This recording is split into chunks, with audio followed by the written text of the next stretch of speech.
V sredo so se zbrali svetniki občinskega sveta občine Šmartno pri Litiji.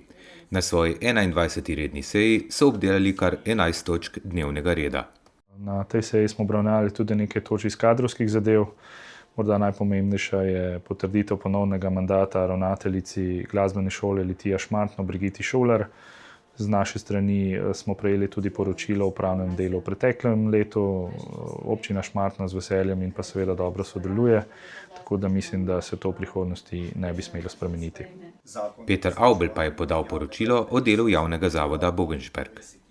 Tako je, v spomladanskih mesecih so vedno na vrsti poročila naših zavodov. Eden izmed njih je tudi javni zavod Bogenšperk. Veseli me, da smo lahko poslušali poročilo o upravnem delu, ki je bilo dobro. Vedno so možnosti za napredek, me pa veseli, da si je javni zavod Bogenšperk uspel izboriti ali pa zagotoviti izjemno dobrno pozicijo, ki je že odmevana tudi širše, ne samo v občini Šmartno pri Litiji. Svetniki pa so razpravljali tudi o energetski sanaciji javnih objektov v lasti občine.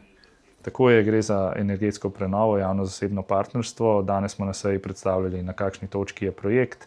Seveda gre za projekt, ki ni, unikum v naši občini. Po Sloveniji se je več takšnih projektov že odvilo. Tudi mi smo se odločili predvsem zato, ker nam je postavitev vrtca omogočila izdelavo enotnih kotlovnic za vse 4 objekte, se pravi športno dvorano, osnovno šolo Šmartno, vrtec in pa strelski dom Litija.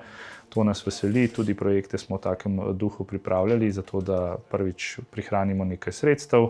Projekt pa naslavlja javno-zasebno partnerstvo, ki bo v 15 letih se pravi zagotovilo določene prihranke in pa predvsem investicijo v vrednosti dobra 2,5 milijona evrov za našo občino. Na seji smo obravnavali tudi zaključni račun občine Šmartno za leto 2025.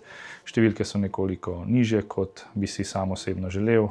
Seveda gre še vedno za pozitivni izkupiček. Veseli me, da redno odplačujemo kredit in smo v tem mandatu uspeli vrednost praktično prepoloviti. Zato mi je všeč, da imamo za prihodnost, ko bo nedvomno treba vzeti kredit za novi vrtec, dobro izhodišče, da občina vseeno ne bo preveč zadolžena.